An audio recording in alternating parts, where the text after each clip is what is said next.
Hi friends, అందరికి నమస్తే. So intermediate కి సంబంధించి తెలంగాణ కావచ్చు, ఆంధ్రప్రదేశ్ కావచ్చు, ఇంటర్మీడియట్ పేపర్ కరెక్షన్ విధానం. సో రోజుకి ఎన్ని పేపర్లు ఇస్తారు, తెలంగాణ కావచ్చు, ఆంధ్రప్రదేశ్ కావచ్చు, ప్రతి సబ్జెక్ట్ కి సంబంధించి ఎంతమంది పేపర్ కరెక్షన్ చేస్తారు. ఒక పేపర్ దిద్దితే దాన్ని ఇంకా ఇంకా ఎవరెవరు దిద్దేకి అవకాశం ఉంటుంది, చూడడానికి అవకాశం ఉంటుంది. సో ఎన్ని గంటల నుంచి ఎన్ని గంటల వరకు పేపర్ కరెక్షన్ జరుగుతుంది, ఎన్ని పేపర్లు ఇస్తారు అనేది. అలాగే సో మరి పాస్ అయ్యే పేపర్ ని ఎవరు కరెక్షన్ చేస్తారు, జస్ట్ పాస్ అవుతారు కదా, ఈ పేపర్ ని ఎవరు కరెక్షన్ చేస్తారు. ఇప్పుడు వీటికి సంబంధించిన కామెంట్స్ అయితే వచ్చాయి. కామెంట్స్ సంబంధించిన వీడియో చేస్తున్నాను అనమాట, మొత్తం కలిపి. నచ్చినట్లయితే లైక్ చేయండి, మీ ఫ్రెండ్స్ ఉంటే వాళ్ళకి కూడా షేర్ చేయండి. తప్పకుండా స్కిప్ చేయకుండా చూస్తుండండి. షేర్ చేయడం మాత్రం మర్చిపోదు, ఎవరైనా ఒక్కరికైనా యూజ్ అవుతుంది, హెల్ప్ అవుతుంది అనమాట.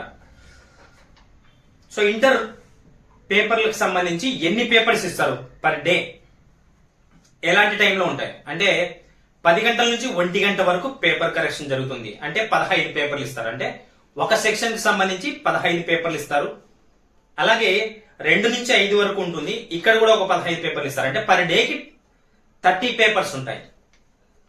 సో మరి ఈ 30 పేపర్స్ కి సంబంధించి సో కరెక్షన్ ఎలా ఉంటుంది, ఎవరెవరు చేస్తారు, సో పేపర్స్ ఎవరెవరు చేస్తారు.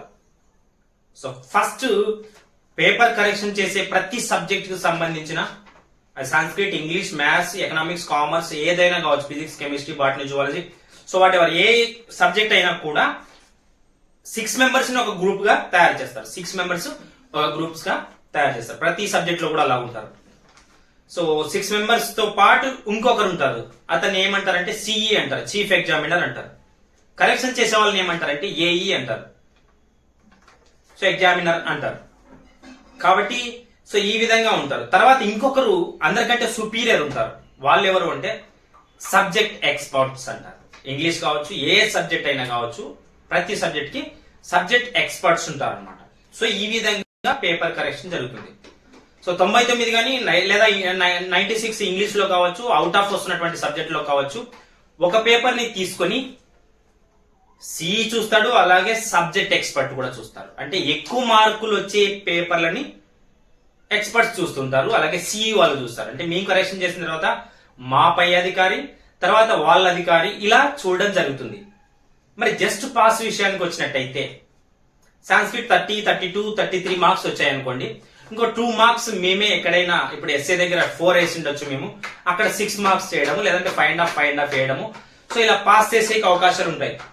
పాస్ చేసేకి అవకాశాలు ఖచ్చితంగా ఉంటాయి. ఈ పాస్ చేసినటువంటి పేపర్ ని ఎవరు కూడా చూడరు, ఒక ఎగ్జామినర్ అంటే మేము మాత్రమే చూస్తాం పాస్ అయ్యే పేపర్లు. సో మ్యాథమెటిక్స్ లో 27 మార్కులు ఉన్న వాళ్ళు 25 వచ్చాయి, ఎలాగోలాగో 2 మార్క్స్ వేయాలి అని నేను అనుకున్నప్పుడు ఒక 2 మార్క్స్ యాడ్ చేసి ఖచ్చితంగా వాళ్ళని పాస్ చేస్తాను. అలాంటి పేపర్ ని వేరే వాళ్ళు ఎవరు కూడా చూడరు. జస్ట్ పాస్ అయినటువంటి పేపర్ ని ఎవరు కూడా టచ్ చేయరు అనమాట. సో ఇది ఎవరికి ఉపయోగపడుతుంది జస్ట్ పాస్ అనేటువంటిది అంటే, ఎవరైతే బార్డర్ వరకు మార్క్స్ తెచ్చుకుంటారో వాళ్ళకి ఖచ్చితంగా 100% యూజ్ అవుతుంది అనమాట. ఓకే ఫ్రెండ్స్, ఇది. సో మరి ఇంకొక విషయం ఏంటంటే, పేపర్ అందంగా ఉంటే ఎక్కువ మార్కులు వస్తాయా సార్ అని చాలా మంది అడిగారు. సో పేపర్ అందంగా ప్రజెంట్ చేయగలిగితే ఎక్కడైనా చిన్న పొరపాటు ఉన్నా ఎక్స్క్యూజ్ చేయడానికి అవకాశం ఉంటుంది. పేపర్ ఫాస్ట్ గా పేపర్ కరెక్షన్ జరుగుతుంది, అలాగే మార్క్స్ ఎక్కువ వేయడానికి అవకాశం ఉంటుంది. అందంగా ఉన్నటువంటి పేపర్, డిస్టర్బెన్స్ లేనటువంటి పేపర్, వీళ్ళకి ఖచ్చితంగా మార్క్స్ ఎక్కువనే వస్తాయి, ఎటువంటి డౌట్ లేదు. సో కాబట్టి మీరు కూడా ఎగ్జామ్ రాసినప్పుడు క్లియర్ గా ప్రెజెంట్ చేస్తూ, కొంచెం ఏవైనా ఒక కలర్స్ తీసుకోండి, ఒక 3 కలర్స్ తీసుకోండి, ఖచ్చితంగా ప్రెజెంట్ చేస్తూ మంచిగా సబ్-హెడ్డింగ్స్ రాస్తూ నీట్ గా ప్రెజెంట్ చేస్తూ వచ్చిన కాడికి నీట్ గా ఎటువంటి కొట్టివేత లేకుండా మంచి మార్క్స్ రావడానికి అవకాశం ఉంటుంది. సో ఇది తెలంగాణ కావచ్చు, ఆంధ్రప్రదేశ్ కావచ్చు, పేపర్ కరెక్షన్ జరిగేటువంటి విధి విధానం అనమాట. Thank you for watching Trilokya 66600.